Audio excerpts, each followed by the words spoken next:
할렐루야 고등부 여러분들, 오늘도 화이팅입니다. 하나님의 말씀에 순종하는 것이 여러분들의 삶에 진정한 기쁨과 소망 되기를 기도합니다. 그러면 지금부터 제가 오늘 본문 말씀을 읽겠습니다.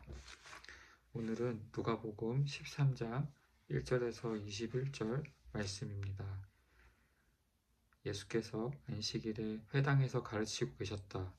그런데 거기에 18해 동안이나 병마에 시달리고 있는 여자가 있었는데 그는 허리가 굽어 있어서 몸을 조금도 펼 수 없었다. 예수께서는 이 여자를 보시고 가까이 불러서 말씀하시기를 여자야, 너는 병에서 풀려났다 하시고 그 여자에게 손을 얹으셨다. 그러자 그 여자는 곧 허리를 펴고 하나님께 영광을 돌렸다. 그런데 회당장은 예수께서 안식일에 병을 고치신 것에 분개하여 무리에게 말하였다.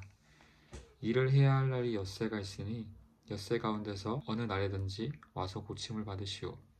그러나 안식일에는 그렇게 하지 마시오. 주님께서 그에게 대답하셨다.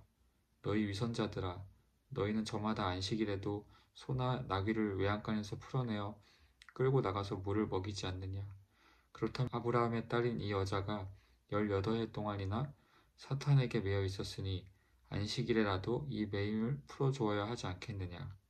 예수께서 이 말씀을 하시니 그를 반대하던 사람들은 모두 부끄러워하였고 무리는 모두 예수께서 하신 모든 영광스러운 일을 두고 기뻐하였다.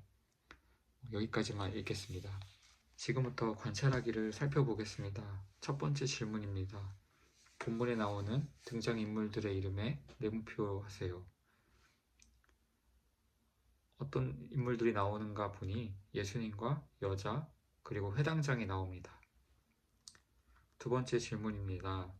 예수님이 하신 일에 밑줄 회당장이 한 말에 물결선을 그려보세요 라고 나와 있습니다. 회당장은 예수께서 안식일에 병을 고치신 것에 분노해서 말했습니다. 일을 해야 할 날이 엿새가 있으니 엿새 가운데서 어느 날이든지 와서 고침을 받으시오. 그러나 안식일에는 그렇게 하지 마시오 라고 말했습니다. 그러자 주님께서 다시 말씀하셨습니다. 너희 위선자들아, 너희는 저마다 안식일에도 소나 나귀를 외양간에서 풀어내어 끌고 가서 물을 먹이지 않느냐. 그렇다면 아브라함의 딸인 이 여자가 18해 동안이나 사탄에게 매여 있었으니 안식일에라도 이 매임을 풀어주어야 하지 않겠느냐라고 말씀하셨습니다.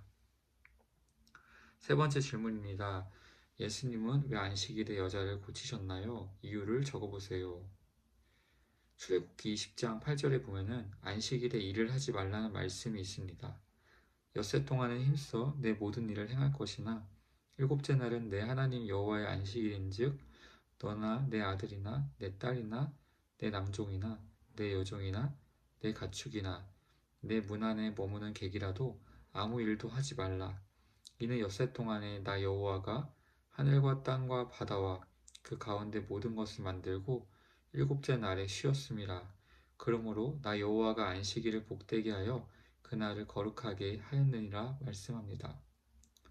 그런데 오늘 본문에 따르면 예수님은 안식일에 18해 동안이나 귀신에 붙잡혀 꼬부라진 상태로 조금도 펴지 못하는 한 여인을 고치셨습니다. 그러자 회당장은 붕괴하며 왜 이 일을 하필 안식일에 하느냐며 주님을 책망했습니다. 하지만 주님은 그의 말에 동의하지 않으셨습니다. 주님께서는 말씀하시기를 너희는 안식일에 소나 나귀를 외양간에서 끌어내서 물을 먹이면서 18해 동안 사탄의 매인 이 여자가 풀려남을 얻는 것이 잘못된 일이냐며 다시 물으셨습니다. 그러자 이 말을 들은 모든 반대하는 자들은 부끄러워했고 온 무리는 예수님이 하시는 모든 영광스러운 일을 기뻐하였다고 나와 있습니다. 예수님은 당시 유대인들이 믿었던 율법을 무너뜨리려고 오신 것이 아니라 오히려 율법을 완성하러 오신 분이심을 말씀드립니다. 안식일과 관련하여 마가복음 2장 27절을 보면 예수께서는 안식일이 원래 어떤 날인지 말씀해 주셨습니다. 또 이르시되 안식일이 사람을 위하여 있는 것이요 사람이 안식일을 위하여 있는 것이 아니니. 그리고 누가복음 6장 5절에서도 안식일에 대해서 이렇게 말씀하십니다. 또 이르시되 인자는 안식일의 주인이니라 하시더라. 아멘. 즉 안식일은 사람을 위해 있는 날이고 또 예수님은 안식일의 주인이심을 추가적으로 이해해야만 안식일의 온전한 의미를 알 수 있습니다. 사랑하는 고등부 여러분, 예수님은 우리에게 참된 안식을 주시기 위해서 이 땅에 오신 유일한 하나님의 아들입니다. 이 말은 우리가 예수님을 믿지 않으면 영원한 쉼을 결코 누리지 못할 것임을 알 수 있습니다. 이 세상의 어떤 오락이나 취미도 우리에게 영원하고 완전한 쉼과 만족을 주지 못합니다. 참 진리가 되시고 길 되시고 생명이 되시는 예수님이 우리의 진정한 소망과 회복의 통로가 되심을 굳게 믿고 내 모든 무거운 짐을 다 예수님께 맡기고 주님과 함께 동행하며 날마다 주님의 은혜 가운데 안식하는 저와 여러분 되면 좋겠습니다. 주님과 동행할 때 비로소 모든 것이 평안하고 즐겁고 행복하게 될 줄로 믿습니다. 오늘 하루도 저와 여러분들을 향한 특별한 계획을 가지시고 우리를 구원하시기 위해 일하시는 그 주님께 감사하며 승리하는 하루 되기를 기도합니다. 그럼 내일 만나요.